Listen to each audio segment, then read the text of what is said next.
नमस्कार दोस्तों, स्वागत है आप सभी का द ज्ञान वर्ल्ड चैनल पर।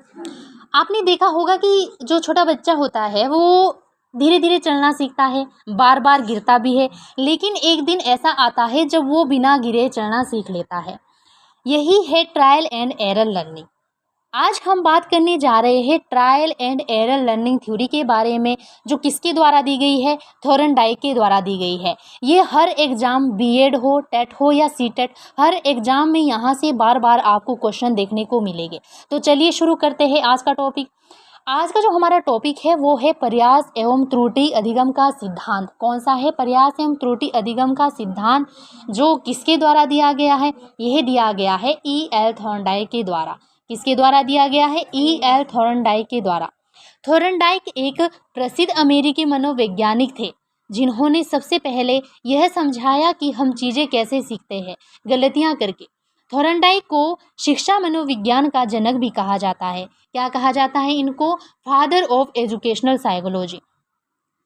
ये बहुत ही इम्पोर्टेंट क्वेश्चन है। यहाँ से सीधा क्वेश्चन आपको टेट एग्जाम में भी देखने को मिलेगा कि कई बार पूछ लिया जाता है कि शिक्षा मनोविज्ञान का जनक किसको कहा जाता है। तो आपको याद रखना है किसको कहा जाता है? E.L. थॉर्नडाइक को कहा जाता है। थॉर्नडाइक ने बताया कि हम ट्राई करते हैं, गलतियाँ करते हैं और फिर सफलता मिलती है। इस प्रक्रिया को उन्होंने ट्रायल एंड एरर लर्निंग कहा। क्या कहा? ट्रायल एंड एरर लर्निंग कहा। थॉर्नडाइक यहाँ क्या कहना चाहते हैं कि जो मनुष्य होता है या कोई जीव होता है वो क्या करते हैं? किसी भी कार्य को सीखने से पहले वो क्या करते हैं? प्रयास करते हैं सीखने के लिए। फिर उनसे कुछ गलतियाँ भी होती है और उन गलतियों और प्रयासों के माध्यम से क्या है, वो एक दिन अच्छे से लर्निंग कर लेते हैं। तो ये क्या है? Trial and error learning. Thorndike ने एसआर बॉन्ड की बात की है। एसआर बॉन्ड है क्या? इसके बारे में बात करते हैं। एस का मतलब है स्टिमुलस और आर का मतलब है रिस्पॉन्स। एस की अगर हम बात करें तो एस क्या है? एस स्टिमुलस वो चीज़ होती है जिसके द्वारा आप किसी कार्य को करने के लिए प्रेरित होते हैं। मतलब जो चीज़ आपको किसी प्रकार का एक्शन लेने के लिए मजबूर करती है वो क्या है? वो है स्टिमुलस। और इसके साथ ही जो रिस्पॉन्स होता है, रिस्पॉन्स क्या है? रिस्पॉन्स होता है कि जो आप उद्दीपन के द्वारा जो है आपके व्यवहार के प्रति की गई कोई प्रतिक्रिया होती है। उद्दीपन के कारण जब आप किसी व्यवहार के प्रति कोई प्रतिक्रिया करते हैं तो वो होता है रिस्पॉन्स। तो इस प्रकार इन्होंने जो है इसमें एसआर बॉन्ड की बात की है। किसने? थॉर्नडाइक ने। इन्होंने जो एक्सपेरिमेंट किया है वो आप देख सकते हो कि इन्होंने इसमें पजल बॉक्स का यूज़ किया था। ये इनका जो बॉक्स था इसको पजल बॉक्स का नाम दिया गया और इसके अंदर इन्होंने एक भूखी बिल्ली को रखा। किसको रखा? एक भूखी बिल्ली को इन्होंने इस पजल बॉक्स के अंदर रखा। आप देख सकते हो कि यहाँ पर इन्होंने इस पजल बॉक्स का निर्माण किस प्रकार से किया है। इस पजल बॉक्स के अंदर एक प्रकार का लीवर रखा गया है। आपको दिख रहा होगा कि जो ये लीवर है इसको सीधे स्ट्रिंग के माध्यम से डोर के साथ कनेक्टेड किया गया है।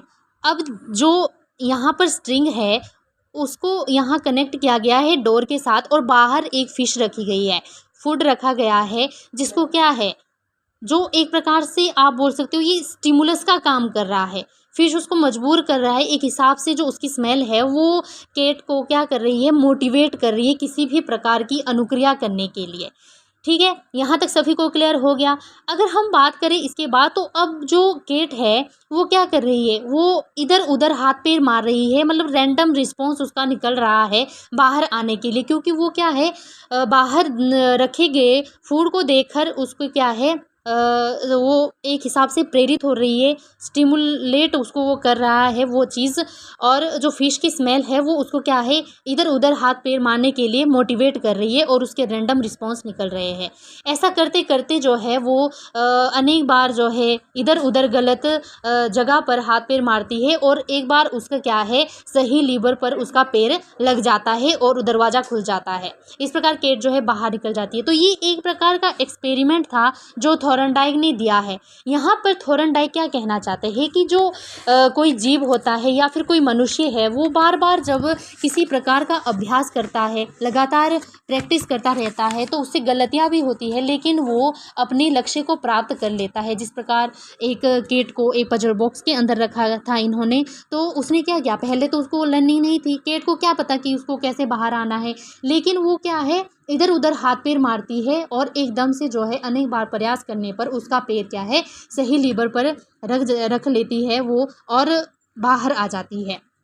ठीक है, तो यहाँ पर जो है ट्रायल एंड एरर की इन्होंने बात की है। यहाँ पर आपने एक बात याद रखनी है कि यहाँ पर जो स्टिमुलस है, उद्दीपक क्या है, उद्दीपक यहाँ पर क्या है, भोजन है। और भोजन यहाँ पर क्या रखा गया है, फिश रखी गई है। तो जो ये फिश थी, यही क्या है, उस बिल्ली को अरे परे पैर लगाने के लिए क्या है, प्रेरित कर रही थी। ठीक है, इसके बाद जो रिस्पॉन्स है वो किसका रिस्पॉन्स था, कैट का रिस्पॉन्स था। और मोटिवेशन यहाँ पर किस चीज़ से मिल रही थी, वो मिल रही थी जो फिश से स्मेल आ रही थी, उस चीज़ से जो है बिल्ली को क्या है, मोटिवेशन मिल रही थी। और आप कोई भी कार्य कर रहे हैं, कोई भी लर्निंग कर रहे हैं, तो उसके लिए ड्राइव का होना बहुत ज़्यादा ज़रूरी होता है। ठीक है, किसी चीज़ की अगर आपको नीड है तो उसको आप बहुत अच्छे से करते हो, उसमें आप अपना 100% क्या है, योगदान देते हो, तभी आप उसको अचीव कर पाते हो। तो यहाँ पर जो बिल्ली थी, उसकी ड्राइव क्या थी, उसकी नीड क्या थी, वो भूखी थी, और भूख के कारण जो है, और उसको जो फिश की स्मेल से मोटिवेशन मिल रही थी, उसके कारण क्या है, वो और अधिक जो है प्रयास करती है और अपने भोजन को प्राप्त कर लेती है। थॉर्नडाइक ने जो है यहाँ पर क्या समझाने का प्रयास किया है इस एक्सपेरिमेंट के थ्रू, कि जो व्यक्ति होता है वो क्या है, लगातार प्रयास करता रहता है, अनेक गलतियाँ भी करता है, लेकिन उन गलतियों और प्रयासों के माध्यम से वो क्या है, एक ना एक दिन सफलता प्राप्त कर लेता है। फॉर एग्जाम्पल, आपने एक दोहा पढ़ा भी होगा, पढ़ा नहीं होगा तो सुना तो ज़रूर होगा। एक कवि वृंद जी है, उनका एक दोहा है कि क्या है वो, कि करत करत अभ्यास जड़मत्ती होत सुजान। इसका मतलब क्या है कि ज्ञान की गहराई है, कि आप जैसे जैसे प्रयास करते रहते हैं, वैसे वैसे क्या है, जो एक मूर्ख व्यक्ति होता है वो भी क्या है, एक दिन चतुर बन जाता है। मान लो एक कोई मूर्ख व्यक्ति है, लेकिन अगर वो लगातार प्रयास कर रहा है, गलतियां भी कर रहा है, लेकिन वो प्रयास करते रहता है, तो वो भी क्या है, एक दिन चतुर बन जाता है। तो इसीलिए कहा गया है कि करत करत अभ्यास जड़मति होत सुजान। इसी प्रकार जो है इन्होंने इस एक्सपेरिमेंट के बाद लर्निंग के कुछ लॉज दिए हैं, अधिगम के कुछ नियम प्रस्तुत किए हैं, जो बहुत ही इंपॉर्टेंट है। कई बार बीएड के एग्जाम में सीधे ही पूछ लिए जाते हैं 16 मार्क्स के क्वेश्चन के लिए, कि आप अधिगम के लॉज बताइए, कौन कौन से लॉज रहते हैं। इसमें दो टाइप के लॉज रहते हैं, एक तो प्राइमरी लॉज होते हैं और दूसरे हमारे सेकेंडरी लॉज होते हैं। अगर आपके लिए 16 मार्क्स का क्वेश्चन आता है तो आपको दोनों करने पड़ेंगे, लेकिन अगर आप के लिए 2 नंबर का क्वेश्चन आता है तो आप प्राइमरी लॉज भी लिख सकते हो। प्राइमरी लॉज की हम सबसे पहले बात करेंगे कि प्राइमरी लॉज कौन कौन से होते हैं। सबसे पहला जो हमारा लॉज है वो है हमारा लॉ ऑफ रेडीनेस। कौन सा है, law of readiness. Law of readiness की हम बात करेंगे, ये है हमारा तत्परता का नियम। कौन सा नियम है, तत्परता का नियम है। देखिए, तत्परता का नियम जो है बहुत ही इम्पोर्टेंट यहाँ पर नियम रहता है। तत्परता का नियम होता क्या है, यह नियम स्पष्ट करता है कि जब तक कोई जीव अथवा बालक सीखने के लिए तत्पर अथवा तैयार नहीं है तो उसे सिखलाया नहीं जा सकता। जिन कार्यों को करने के लिए बालक तत्परता का नियम यूज़ करता है, तत्परता के साथ कार्य करता है, तो उसको वो क्या करता है, शीघ्रता से सीख लेता है। यहाँ पर जो है हम बात कर सकते हैं कि मतलब कह सकते हैं कि when we they are physically, mentally and emotionally ready to learn, जब हम मानसिक, शारीरिक रूप और भावनात्मक रूप से सीखने के लिए तत्पर रहते हैं, तो तभी क्या है, हम आसानी से जो है किसी भी कार्य को या फिर किसी भी वस्तु को जो है आसानी से सीख सकते हैं। इसीलिए रेडीनेस का होना जो है बच्चों के लिए, किसी भी विद्यार्थी के लिए बहुत ज़्यादा ज़रूरी होता है। फॉर एग्जाम्पल, आप किसी क्लास में बच्चे को पढ़ा रहे हो, अगर वो बच्चा सीखने के लिए तत्पर ही नहीं है, अगर वो सीखना ही नहीं चाहता है, तो आप उसको नहीं सिखा सकते। आप चाहे जितना मर्जी अच्छे ढंग से आप लेक्चर दे रहे हो, अच्छे विद एग्जाम्पल आप उसको समझा रहे हो, आप चाहे जितने इजी एग्जाम्पल से उसको समझाने की कोशिश कर रहे हो, जब तक वो रेडी ही नहीं है सीखने के लिए आप उसको नहीं समझा सकते हैं। इसीलिए तत्परता का होना बहुत ज़्यादा ज़रूरी होता है। ये बात किसने की है? थॉर्नडाइक ने की है। थॉर्नडाइक ने ये लॉ ऑफ रेडीनेस की बात की है, बहुत ही इंपॉर्टेंट है। यहाँ से भी सीधा क्वेश्चन पूछ लिया जाता है, टेट के एग्जाम में हो, सीटेट में हो या फिर बीएड के एग्जाम में हो। इसके बाद हम सेकंड लॉज की बात करेंगे। सेकंड लॉज है हमारा लॉ ऑफ एक्सरसाइज। कौन सा है? Law of exercise. अभ्यास का जो हमारा नियम रहता है, इसमें क्या बात की गई कि अधिगम का जो ये नियम है ये स्पष्ट करता है कि किसी कार्य अथवा क्रिया को बार बार करने से उसे आसानी से सीखा जा सकता है तथा सीखी हुई क्रिया को स्थायी बनाया जा सकता है। लॉ ऑफ एक्सरसाइज की क्या बात है, क्या मतलब है कि जब आप किसी कार्य को बार बार करते हैं, कंटिन्यू आप करते हैं, लगातार उसका अभ्यास करते रहते हैं, तो वो सीखी हुई चीज़ आपकी क्या है, स्थायी ज्ञान के रूप में परिवर्तित हो जाती है।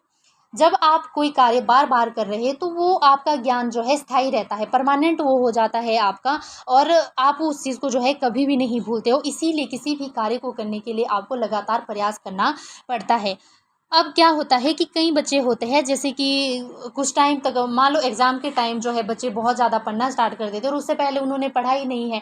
जब आपने उस टॉपिक की या फिर कोई भी टॉपिक हो सकता है किसी भी विषय का, आपने उसकी पहले प्रैक्टिस ही नहीं की है, बार बार उसको पढ़ा ही नहीं है, समझा ही नहीं है, तो एक दिन पढ़ के आप उसको कितना ही समझ लोगे। तो इसीलिए हर एक चीज़ के लिए क्या है, बार बार उसका अभ्यास करने की ज़रूरत पड़ती है। जितना आप अभ्यास करोगे उतना क्या है, आपका टॉपिक और अच्छा होता जाएगा। जैसे मैंने पहले भी एग्जाम्पल दिया था एक्सपेरिमेंट के टाइम की, जैसे एक कहावत है, दोहा है एक प्रिंद जी का। उन्होंने क्या कहा था कि करत करत अभ्यास जड़मति होत सुजान।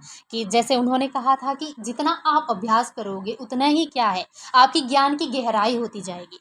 ठीक है, जैसे पहले भी कहा गया है कि मूर्ख जो व्यक्ति है वो भी क्या है, बार बार अभ्यास करके चतुर बन सकता है। तो इसीलिए क्या है, जो बच्चा बार बार अभ्यास करेगा, प्रैक्टिस करेगा, वही क्या है, स्थायी ज्ञान को प्राप्त करेगा। इसीलिए लॉ ऑफ एक्सरसाइज का अधिगम के लिए होना बहुत ज़्यादा जरूरी है। इसके भी दो उपनियम आते हैं जिसमें बात की गई है लॉ ऑफ यूज़ की और लॉ ऑफ डिसयूज़ की। पहले हम बात करेंगे लॉ ऑफ यूज़ की, उपयोग के नियम की। उपयोग का नियम क्या है? जिन सीखे हुए कार्यों का आप निरंतर उपयोग करते हैं उससे क्या है, स्थायी स्मृति का भाग वो आपका जो है स्थायी स्मृति का भाग बन जाता है। जब आप किसी कार्य को बार बार उपयोग में ला रहे हैं, बार बार आप उसका प्रयोग कर रहे हैं, तो वो क्या है, आपका लॉ ऑफ यूज़ है। कौन सा है? लॉ ऑफ यूज़ है, क्योंकि आप उसको क्या है, बार बार प्रयोग में ला रहे हो। तो इससे क्या होगा, जो आपका ज्ञान होगा वो स्थायी हो जाएगा, आपके मेमोरी में क्या है, वो स्थायी हो जाएगा, और आप उसको जो है आसानी से कभी भी जो है यूज़ में ला सकते हो।